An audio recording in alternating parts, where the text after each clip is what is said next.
So let's talk about seeds. You know, there are different types of seeds. Not all seeds are created equal. We have the heirloom seed, which is my go-to, if at all possible.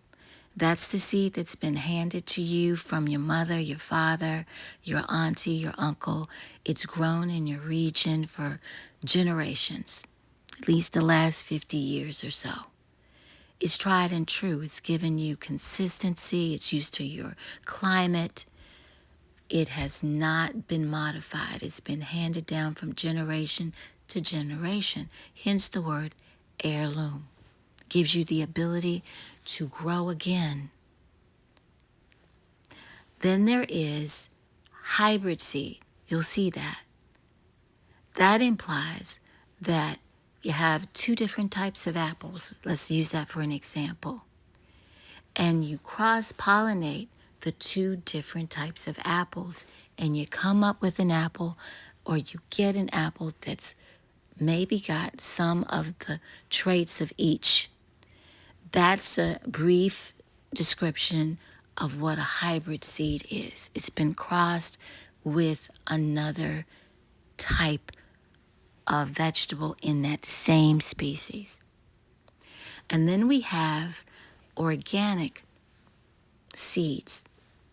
That suggests that the seed has been derived from a plant that has not been exposed to chemicals or pesticides. And then there is the genetically modified seed.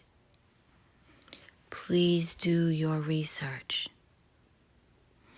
This is where a seed, let's say an heirloom seed, that good old-fashioned seed, has been genetically engineered, which means that they have incorporated or introduced a completely different type of gene into the genome of this plant.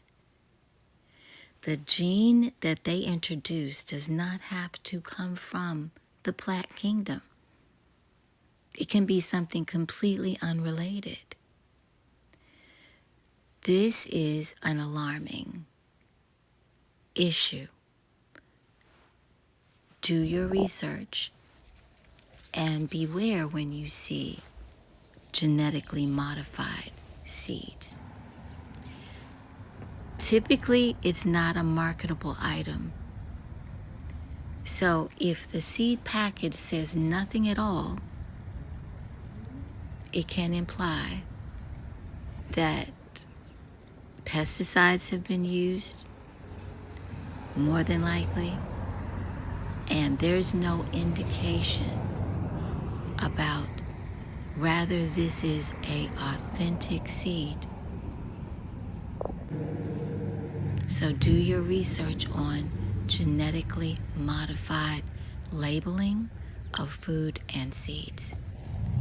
We want to keep our authenticity, stay real and original. Cherish the seed and cherish the seed-holding, life-giving produce that gives the ability to grow again. It is not of a great service for someone to give you something seedless. You purchase it, but yet you can't reproduce it. And why store something that has been basically sterilized? Because fertility grants longevity. So honor the seeds.